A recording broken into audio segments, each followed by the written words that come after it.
warahmatullahi wabarakatuh. Puji syukur kita ucapkan atas kehadiran Allah Subhanahu wa Ta'ala yang telah memberikan rahmat, nikmat serta karunia kepada kita semua sehingga kita bisa melaksanakan proyek proposal MKU Bahasa Indonesia. Salam beserta salam yang kita hadirkan kepada pucuk pimpinan umat Islam sedunia, yakni Nabi Muhammad SAW dengan hantaran kata Allahumma shalli ala Muhammad wa ala ali Muhammad. Baiklah, pada kesempatan kali ini saya sebagai moderator izin untuk menampilkan presentasi hasil proyek dari kelompok 1 Bahasa Indonesia pada siang hari ini. Yang beranggotakan yang pertama itu adalah Melisa Rahayu, yang kedua itu Hanif Fauzian Muslim, yang ketiga Alexandra Sahira, yang keempat Salsabila, yang kelima saya sendiri. Berikut saya tampilkan presentasi hasil proyek dari kami. Baik, saya Melisa Rahayu akan menjelaskan bab 1 pendahuluan. Nah, pada pendahuluan ini ada latar belakang. Di latar belakang ini bahasa merupakan salah satu elemen esensial dalam proses komunikasi, terutama dalam konteks pendidikan. Di lingkungan pendidikan tinggi, bahasa memiliki peran ganda baik sebagai sarana penyampaian materi maupun sebagai medium interaksi sosial antara dosen dan mahasiswa.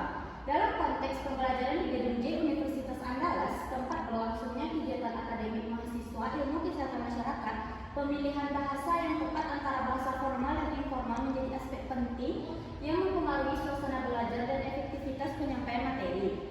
Atas dasar itulah penelitian ini kami lakukan untuk menggali lebih dalam mengenai pengaruh penggunaan bahasa formal dan informal dalam konteks pembelajaran di Gedung J Universitas Andalas, khususnya dalam mata pelajaran kuliah ilmu kesehatan masyarakat. Nah, melalui penelitian ini diharapkan dapat terungkap bagaimana persepsi dosen dan mahasiswa terhadap penggunaan bahasa formal dan informal, serta pengaruhnya terhadap pemahaman dan partisipasi mahasiswa.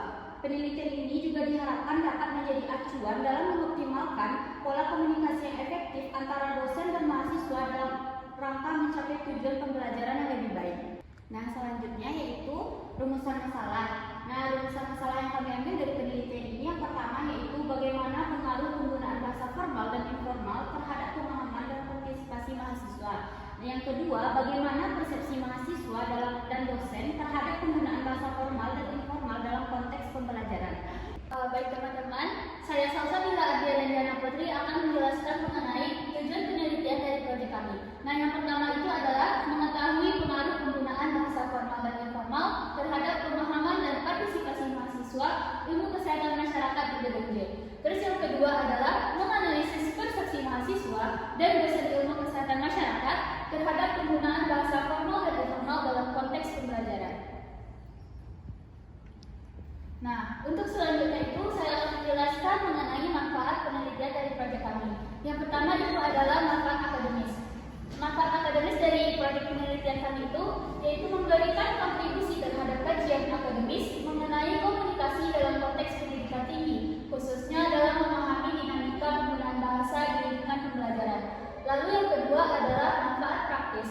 Nah, di sini itu kami memberikan manfaat berupa memberikan wawasan bagi dosen dalam memilih gaya komunikasi yang lebih efektif untuk meningkatkan pemahaman dan partisipasi mahasiswa, serta membantu mahasiswa untuk lebih nyaman dalam berinteraksi dengan dosen di lingkungan kampus.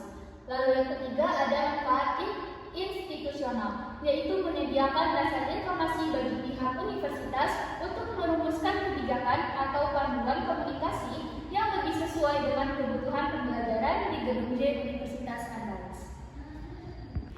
Baiklah, sebelumnya perkenalkan saya Alexandra Sahira. Saya akan menjelaskan bab 2 pembahasan laporan hasil proyek kami. Yang pertama, saya akan menjelaskan definisi bahasa formal dan informal. Bahasa formal menurut CER tahun 2010 merupakan salah satu ahli linguistik Indonesia mengatakan bahasa formal adalah bahasa yang digunakan dalam situasi resmi seperti akademik, pekerjaan, dan dalam situasi yang berhadapan dengan pihak yang memiliki status sosial yang lebih tinggi dari kita. Sebaliknya, bahasa informal merupakan bahasa yang digunakan ketika dalam situasi yang tidak resmi, yaitu dalam kehidupan sehari-hari. Kita dapat menggunakan ungkapan-ungkapan sehari-hari dan juga bahkan bahasa slang, sehingga terkesan lebih santai.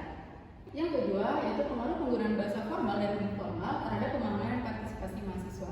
Bahasa formal memiliki dampak yang signifikan bagi mahasiswa dan dosen dalam proses pembelajaran. bahasa formal akan terkesan lebih kaku, namun juga dapat meningkatkan pemahaman mahasiswa terhadap konsep-konsep yang lebih kompleks sehingga lebih bersifat akademik. Namun, bahasa formal ini juga dapat menciptakan jarak antara dosen dan juga mahasiswa sehingga akan mengurangi partisipasi aktif dari mahasiswa itu sendiri. Yang kedua yaitu pengaruh penggunaan bahasa informal. Bahasa informal akan terkesan lebih santai dan juga lebih nyaman. Ketika dalam proses pembelajaran, mahasiswa akan lebih merasa santai dan juga nyaman untuk berpartisipasi aktif, bahkan bertanya ketika sesi diskusi. Namun dalam penggunaan bahasa informal ini kita harus mempertimbangkan sifat akademik di dalamnya sehingga akan terkesan lebih profesional. Baiklah, nomor 3 adalah persepsi mahasiswa dan dosen terhadap bahasa formal dan informal. Persepsi ini akan memperkuat pengaruh penggunaan bahasa formal dan informal tadi. Sebagian besar mahasiswa menganggap bahwa bahasa formal akan lebih cocok digunakan ketika proses pembelajaran karena menjelaskan hal-hal ilmiah yang lebih kompleks. Namun, sebagiannya lagi beranggapan bahwa bahasa formal ini akan mengurangi pemahaman mereka terhadap materi yang disampaikan. Dan persepsi mahasiswa terhadap bahasa informal, mereka beranggapan bahwa mahasiswa akan lebih memahami pembelajaran dan juga sesi diskusi karena menggunakan bahasa yang informal dan lebih santai, sehingga mereka akan lebih berpartisipasi aktif ketika proses pembelajaran berlangsung.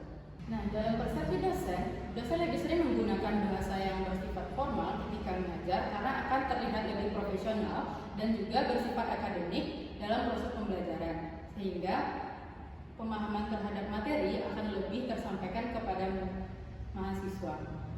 Namun, sebagian dosen juga sering menggunakan bahasa informal ketika mengajar, sehingga suasana kelas akan terlihat lebih santai dan diharapkan dapat meningkatkan partisipasi aktif dari mahasiswa. Yang keempat yaitu relevansi bahasa formal dan informal dalam konteks pembelajaran di Gedung J Universitas Andalas. Relevansi antara bahasa formal dan informal ini adalah saling melengkapi. Penggunaan bahasa formal di Gedung J Universitas Andalas akan meningkatkan pemahaman mahasiswa dalam penyampaian materi oleh dosen. Sedangkan bahasa informal digunakan ketika dalam sesi berdiskusi sehingga bahasa yang digunakan akan lebih sederhana dan mahasiswa akan lebih aktif untuk bertanya dalam proses pembelajaran tersebut. Kesimpulannya, keseimbangan antara bahasa formal dan informal ini sangat membantu mahasiswa tidak hanya dalam memahami materi ataupun teori yang disampaikan dosen, tetapi juga mendorong mahasiswa untuk aktif berpartisipasi dalam proses pembelajaran di Gedung J Universitas Andalas. Baik, saya Hani Fauzi Agustin akan melanjutkan penjelasan mengenai bab 3 yaitu metode pelaksanaan. Penelitian yang kami lakukan adalah dengan menggunakan metode kualitatif berupa data primer yaitu sumber data penelitian yang diperoleh secara langsung dari sumber aslinya berupa wawancara dan pengisian kuesioner dengan pendapat individu atau kelompok.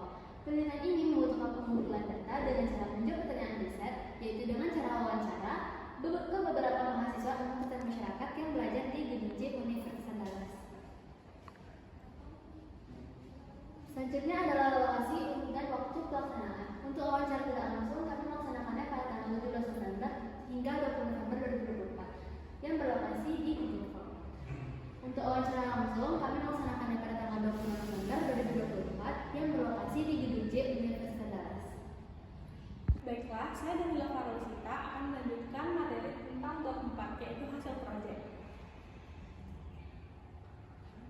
Di mana pada bab hasil proyek ini peneliti memaparkan jawaban yang diperoleh dari sesi wawancara dengan narasumber di Gedung Universitas Andalas.